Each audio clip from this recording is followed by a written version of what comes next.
of appreciation by thanking them for their contributions while serving in the Army, the Navy, Marines, Air Force, Space Force, and Coast Guard. Happy Women's Veterans Day.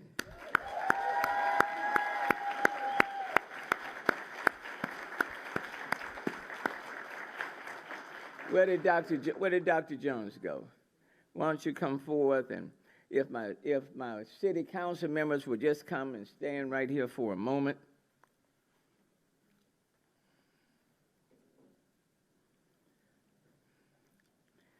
And whereas the city of Houston recognizes the 75th anniversary of the Women Armed Service Integration Act, signed by President Harry S. Truman on June 12, 1948, allowing women to become members of the armed forces. The state of Texas, during the 85th legislative session, passed Senate Bill 805, which was later, and Dr. Jones and Director Bidman, y'all can stand, which was later signed by the governor, recognizing June 12 as Texas Women Veterans Day. And whereas Texas has the largest population of women veterans in the United States and its territories, with close to 200,000 women veterans, on this day, June 12, 2023, we take this designated time to honor and acknowledge all women veterans who have served in our nation's armed forces. Though women have always found a way to serve this great nation, today it is with great respect we pay tribute to those who raised their right hand to protect the very freedoms we appreciate today. With Texas leading the way as the first state to create a day to recognize women veterans, other states have followed suit, also recognizing June 12 as Women Veterans Day. And whereas today it is with great pride that the city of Houston identifies and thanks the brave women who have chosen to answer the nation's call to serve, defend, and protect. We value your military service and would like to share your courageous stories. Your stories empower the next generation of women who are looking to you for encouragement. You have paved the way, and your stories leave a legacy. There is not one who has raised their right hand to serve, protect, and defend who is not worthy of acknowledgement, no matter the size of the sacrifice. All who have accepted the call of duty deserve the utmost gratitude, and we salute you for your military service. So therefore I, Sylvester Turner, Mayor of the City of Houston, do hereby proudly proclaim June 12, 2023 as Women's Veterans Day in Houston, Texas, and encourage the citizens of Houston to welcome all women veterans and thank them for making the sacrifice for our country to ensure the freedom and liberties we enjoy as Americans today.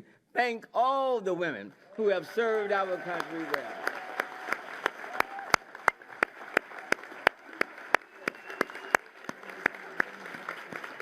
Will all the women veterans, if you don't mind, if you can, if you'll just stand. All the women veterans, if you don't mind, if you can.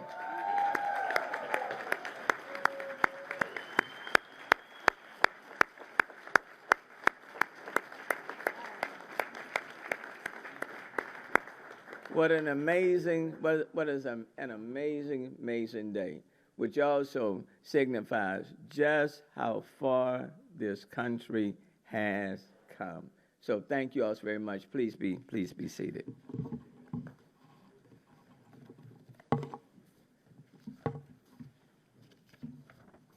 Ms. Garcia, I'll give it back to you.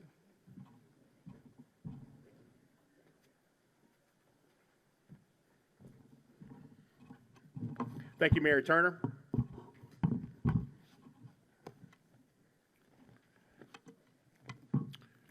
Next, I'd like to do is I have the pleasure of introducing our keynote speaker. I've got to know her over the last year.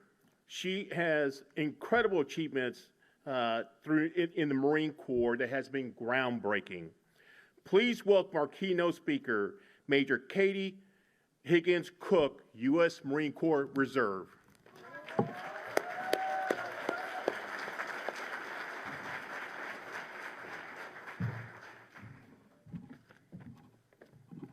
Good afternoon, everyone. Thank you so much for inviting me today. I found out last week that this event had actually reached capacity, and there were others still calling to attend, and that's just a testament to the city of Houston and its support to the veterans and service members here in the community. So thank you all for coming.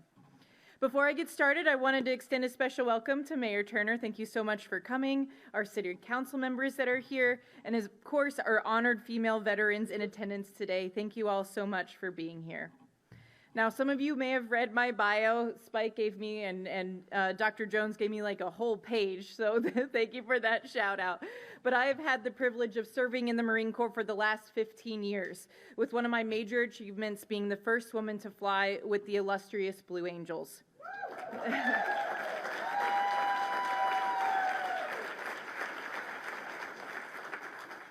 I get comments all the time like it must have been difficult or a lot of effort to be the first.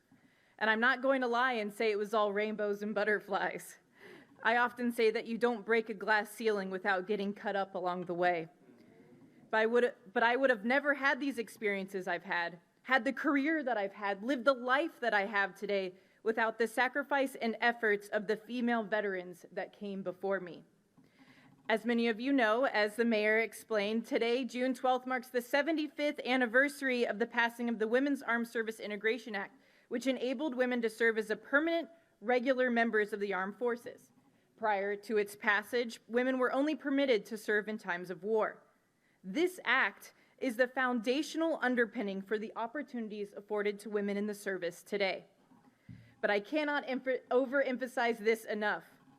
The last 75 years was not a primrose path for those ladies joining us today and all others who have served. It was a knockdown, drag-out fight for existence. This fight was even more challenging for women of color and those in the LGBTQ community. After the passage of the Women's Armed Services Integration Act, it took 30 years for women to be permitted to attend service academies. It took 50 years for women to serve on ships or in aircraft in combat. And it wasn't until 2013, just 10 years ago, where women were permitted to serve in every role in the military. So how did we get here? Every step along the way was a woman or group of women willing to take up space and shout from the rooftops that they deserve to be here. When they weren't given a seat at the table, they would grab that extra chair and pull it up to the table themselves. It would have been easy to stay quiet, to accept things as they were and simply move on. But that is not who these women are. They are warriors. They raised their right hand and swore to protect our country. Do you think someone like that would simply back down when their sisters of arms were faced with adversity? Absolutely not. Every challenge to the status quo over the last 75 years moved female service members closer and closer to where we are today. The changes and progress that have been made in the armed forces for women were not because some politicians got together and passed some legislation. No offense, Mayor Turner. It was because of them. I and so many other service members stand on their shoulders. In fact, we've had some historic strides in the last 10 years with several firsts, including myself as the first female to fly with the Blue Angels. In 2015, the first woman graduated from Army Ranger School. In 2018, the first woman Marine led an infantry platoon. And in 2022, we had the first nuclear-powered carrier deploy under the leadership of a female commanding officer.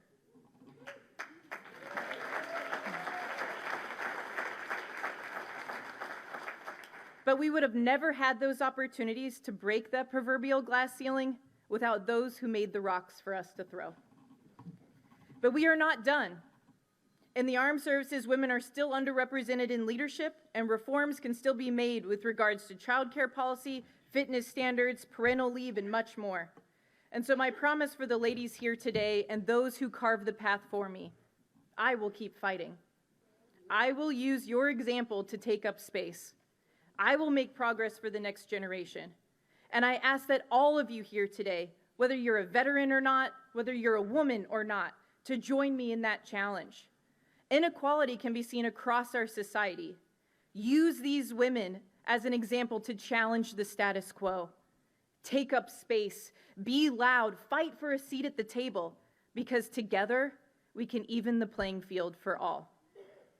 The Marines like to use the tagline as the few and the proud. And in true womanly fashion, female Marines have taken it, improved it, and rebranded ourselves as the fewer and the prouder.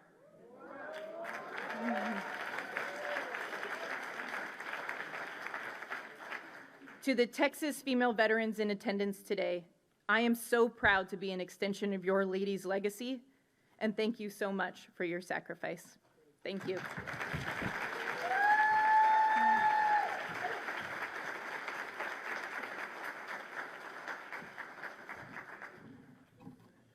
Thank you, Major Cook. At this time, what we'd like to do is, you know the passion of the next two people I'm going to be calling up for in the veteran and also in the military space.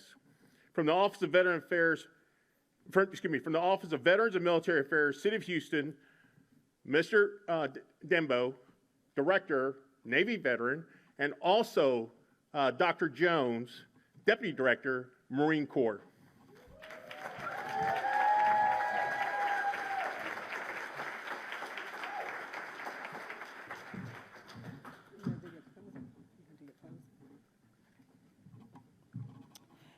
So we're going to get to one of the most important part, well, actually the most important part of the program, which is a presentation of our honorees. But first, we're going to have a video that was made a couple weeks ago. So we're excited to see this video. And one thing I do want to say is we did this in 2018. There were 6 honorees. 4 of them, have passed away. So we want to do this in their honor today. So we think about them, those same women who were here in 2018. They served their country, and they got their flowers just in time. So we're going to show a quick video in recognition of our today's honorees.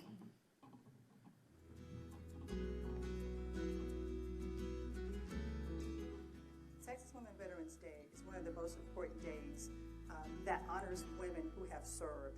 June 12th is a day every year that we will honor our women veterans, not only in this state, but across the country. And this year also is the 75th anniversary of the Women Armed Services Integration Act, which was the act that allowed women to be a permanent part of the armed forces. And this year, here at City Hall, we're going to be honoring these women who are trailblazers, whose shoulders that we stand on today. Oh, I joined the Army because, well, it was wartime. Everybody was involved in the war. It's not like the wars they've had since World War II. I guess the most memorable is in April of 1945 when President Roosevelt died.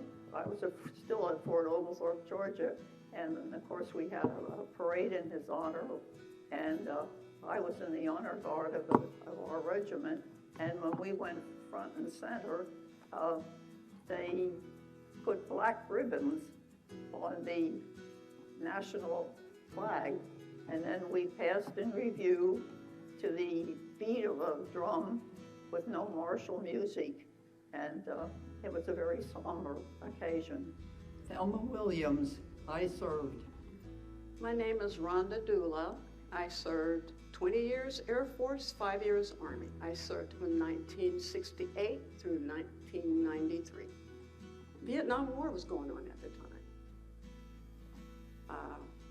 A lot of things were going on with the civil rights movement, a lot of distress on the campuses of our colleges and universities. I was chosen as one of the faces to be represented as one of the women in the Vietnam Memorial.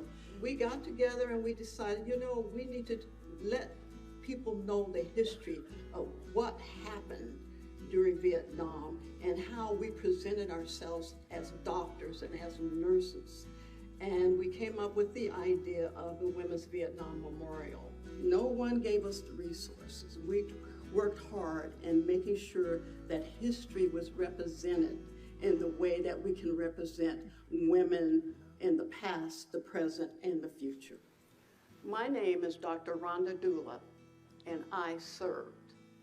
Okay, I served in the Army, and the reason for serving is because of my compassion, my desire to help I came to this country. I'm originally from Panama, Republic of Panama, and I came, completed my nursing education, an RN and bachelor's, and then a master's in public health administration. And after I completed that, I joined the Army, the U.S. Army Reserve, the 801st in Chicago in 1986. As a woman, we know how we are. We are resilient, we're strong, and my desire to be compassionate. The camaraderie that we had as the women that served together really was, kept us strong. My name is Claudette Jordan, and I served. I joined the Marine Corps because I had a lot of ancestors that have fought in every war we've ever had. I am very much a patriot. So I figured it was my turn to serve my country. I think it's great to celebrate. I think we should be honored for our service. I think that we, as well as a lot of men, have served our country well and still serving. My name is Peggy Mundy. I served. I joined the armed forces because I was dating this guy. In fact, I was the first enlisted hospital corpsman to recruit officers for the Navy. And my theme was use the military, don't let them use you. Get all you can. Put aside money, because every penny you put aside, Uncle Sam will put two. My name is Benny Blake, and I served. Texas Women Veterans Day is, I think it's a day to celebrate women veterans who usually don't celebrate themselves. It's just really exciting. So every year I look forward to paying homage to those women who had the opportunity to open that door and break down barriers to me to serve. My name is LaGaja Murphy, and I served. Marine Corps. I met a Connecticut Yankee. And I got some really interesting cat calls. One of their favorites was BAM for the women Marines. It was Broad-Ass Marine. So we kind of got back at him with Ham. Half try to denigrate you, to try to push you down, try to make you feel unworthy. Ignore them. If you go into the service, you are one terrific lady, and you better be proud of everywhere you go. No matter which service you go into, be proud, be strong, ignore the viciousness that can be there, but just keep going, and one foot in front of the other, and you just don't give up. My name is Mary Lillian Morgan Cole. I served.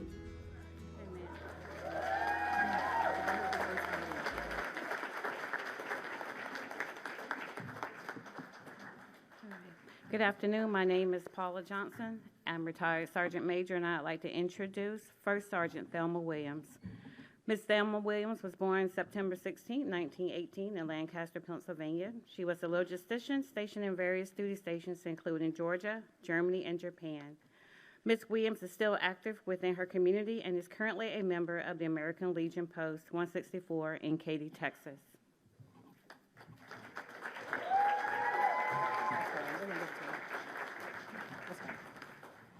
Our next honoree, actually just met her on this past Friday, Ms. Shirley Rieger, age 102 years old. Was born in Franklin, North Carolina. After high school, she decided she was going to go because the war was pending. She began working at Timken Roller Bearing Factory in Akron, Ohio. And in 1943, she found out that her brother was about to be deployed during the invasion of Sicily. After bidding her brother farewell, I think she got a little itch. She decided she wanted to go fight for her country. Upon her return home, she decided to enlist in the Coast Guard, and she trained and served as a logistician along the Florida Atlantic coastline. One vivid memory, she boarded a captured Italian submarine to take inventory, and it reeked of garlic and sweat. Her last assignment was in Washington, D.C., and she was honorably discharged in the year of 1946. Our next honoree is Shirley Rieger.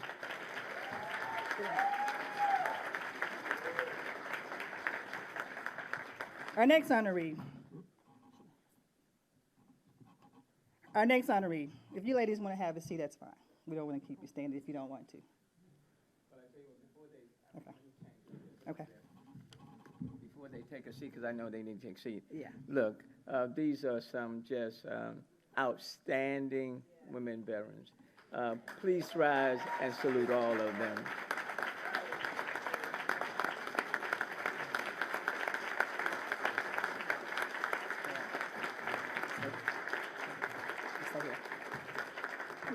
Our next honoree, you guys can be seated. Our next honoree, Private First Class Peggy Bowen Mundy, United States Marine Corps. Miss Peggy was born in Emory, Texas in 1933. Ms. Mundy joined the United States Marine Corps at the age of 20. She was assigned to the public relations during the Korean conflict, and after her photo from the Marine Corps went public, she became known as Miss Beachhead. After owning her own business for years, she retired and began serving her church and her veteran community. Please give it up for our honoree, Miss Peggy Bowen Mundy.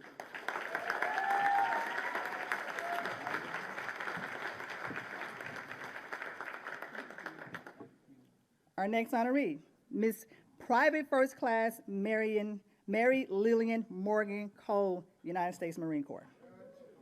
Ms. Marion Cole was born in DeWitt, Arkansas in 1934 and was the eldest of 3 siblings. After high school, she decided to join the military because she wanted to see the world and experience something different. She liked the idea of being Marine. Army and Air Force was okay, but she wanted to be Marine. She enjoyed her service and continues to make herself available for various military events throughout Houston and in show of support of her veteran community. Please give it up for Ms. Mary Lillian Morgan Cole.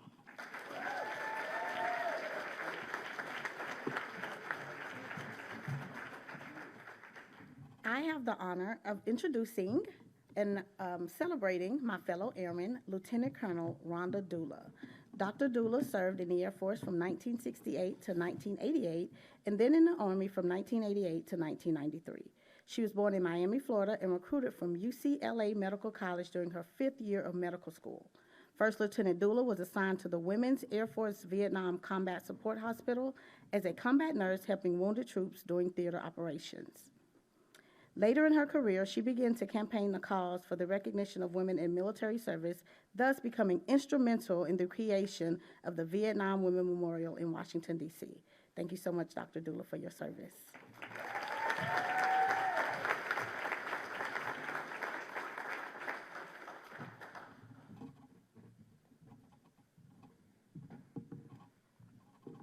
All right, our next honoree.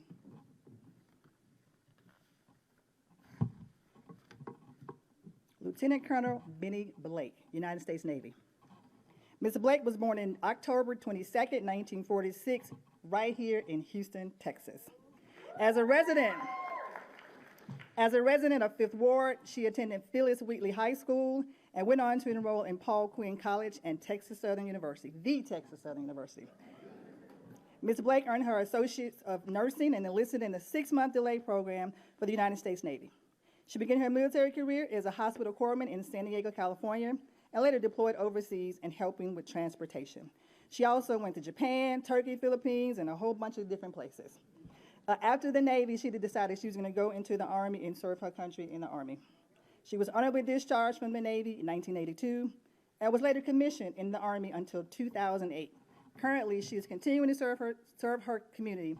Her reflection is no matter the rank, it was the respect amongst each other that we had with each other's back. Please give it up for Lieutenant Colonel Benny Blake.